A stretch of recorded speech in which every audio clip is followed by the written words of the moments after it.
we have gigantic goals for weather.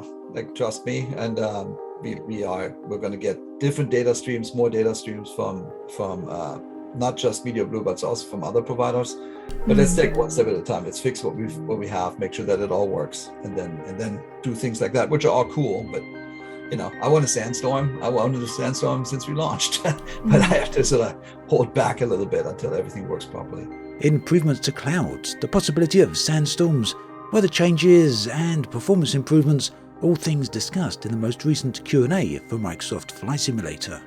So, the latest Q&A took place yesterday with the developers of the sim, and quite a bit of information was found therein. Unfortunately, not too much new was announced. Very specific reason for this right up front. Jörg Newman, head of Flight Simulator, discussed the ongoing crisis, the ongoing absolutely terrible conditions and situation in Ukraine. In short, he really didn't feel that today that the Q&A was the right time and place to be celebrating anything. So completely understandable, I'm totally with him on that one. Overall then, very, very sad subject, so nice to see Microsoft and Jörg taking a bit of time to address it. So very much appreciated there. Now, as they moved further on into the live stream, they touched on various different points about Microsoft Flight Simulator. So in this video, we're going to take a look at a load of those. They began with the subject of planes coming to Xbox. The question was, what planes, or can you have a list of planes coming to the sim on Xbox? Now, not really sure I understood what the question was here. Whether it was with regards to planes that for one reason or another are being held back, that would be currently official planes, or whether it was talking about third-party planes that are just not making it to the Xbox for one reason or another. I just really didn't quite understand there, but either way, the answer to this question was that Microsoft are having trouble. They said that currently the method they're using right now means that most planes, the planes that whatever they're addressing in this particular question, won't arrive until later next year, so a very, very long time.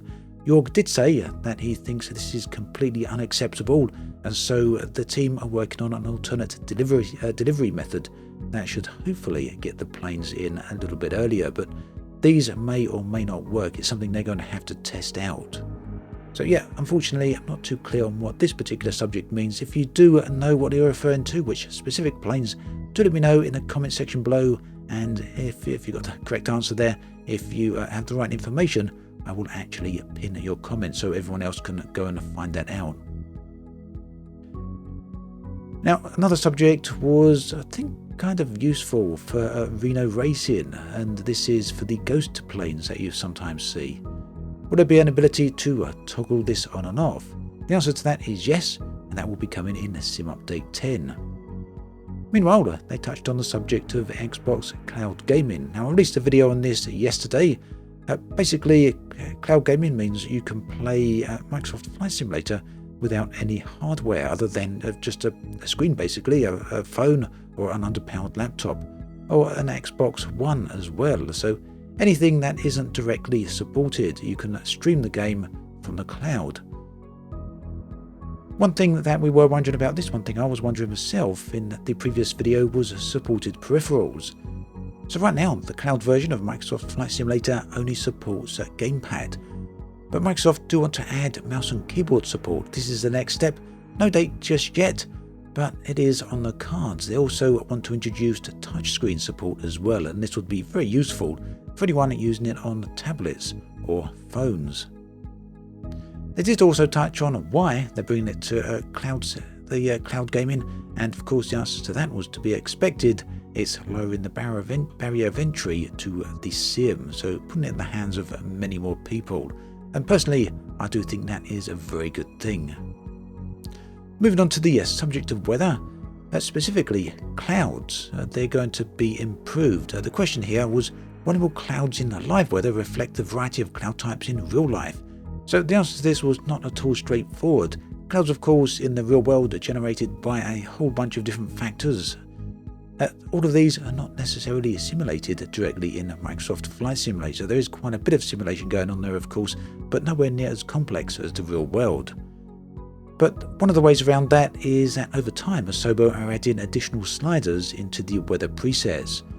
A new slider that's come in Sim Update 8 will allow simmers to affect the density of clouds. Now that means that should be available in Sim right now. I haven't tried it out myself just yet, but something I will probably take a look at over the weekend. Now they do plan on adding more sliders in the future, in addition to using the 3D engine to make clouds look more or less fluffy with a slider there as well. There's also another type of clouds that Seb, the CEO of Asobo, was discussing. Didn't quite touch on what type of clouds these might be, but it seemed to be that he was describing lenticular clouds. So these are going to be a goal for the future. I'm certainly looking forward to seeing them if they do make it in. So basically the bottom line here is that more cloud types are going to be added over the next 2 updates, so that's something to keep an eye on. In terms of the impact on performance, Asobo would likely add some new graphic settings here that will allow people to have some control over how much impact all of this has on their systems. Essentially, the introduction of any new graphical elements here would certainly have a bit of an impact on performance. So yeah, some nice new settings there to help with that would certainly be welcome. Still on the subject of weather, wind gusts in live weather. This has been a thing that seems to have been broken for a very, very long time.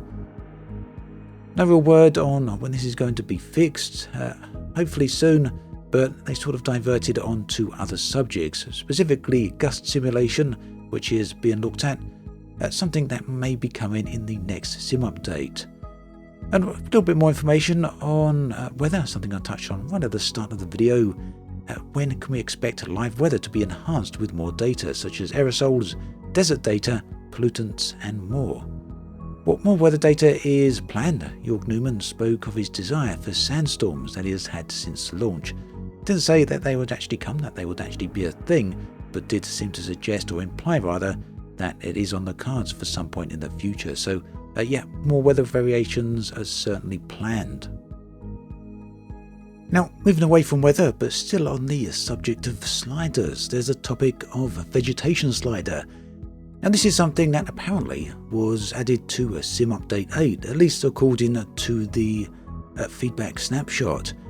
Now the question was asked during the Q&A when this slider will actually make an appearance, and it seems that Asobo didn't really quite understand the question. Instead they went on to describe what the slider would actually do. But there was an answer apparently to be found within their reply. It seems that the Vegitation Slider itself doesn't actually exist, but is instead embedded directly within the Terrain Slider. So basically what this means is that as you increase the terrain draw distance, it will also increase the vegetation draw distance. I'm not sure if that's how things functioned before Sim Update 8, but apparently that is how things function now. At least that's my understanding of that particular question. After that, we get on to the topics of bugs and performance. This didn't go into too much detail. 2 standout topics though were VR shimmering and loading times. Now, VR shimmering, they're very much aware of it. It seems to be somewhat performance related, and Asobo think it should be somewhat fixed, partially fixed, with the implementation of DLSS. That of course will give a better performance to the sim and hopefully correct some of the shimmering. Loading times, meanwhile, this is a big one. It seems to affect pretty much everyone who ever plays flies Microsoft Flight Simulator. Very, very long load times. Microsoft seems to be putting it down to using lots of mods, but pretty much anyone will know that even if you haven't got any mods installed, it still takes a very, very long time to load up. Perhaps one of the longest games out there, in fact. Now, Asobo and Microsoft both are keenly aware of this, very, very much want to change it, but they say it's going to require some deep architectural changes to the code for the sim. So whilst it will happen eventually, it's not likely to happen anytime soon, speeding up the loading of the sim, that is. So yeah, that pretty much brings us to the end of the overall Q&A. So all in all, some decent information there this time around. Certainly looking forward to seeing what the next Q&A brings. Hopefully things will be in a slightly better situation at that point, and Microsoft will feel a little bit more comfortable with announcing new content that we can expect to see over the coming months. At any rate, Sim Update 8 has now been released. World Update 8, meanwhile, is set to be released around about the 22nd of March, and that of course is for Iberia, covering Spain and Portugal. Release dates after that currently are not on the roadmap. We should hopefully be getting a new roadmap at some point in March, which will let us know somewhat of what to expect for Sim Update 9 and onwards, as well as World Update 9 and onwards. As of now though, we've pretty much got information up to the end of the month, and that's about it. At any rate, looking forward to seeing where things progress with Microsoft Flight Simulator as always. Yeah, that brings us to the end of this video. As always, thanks for watching, and I'll catch you guys and girls next time.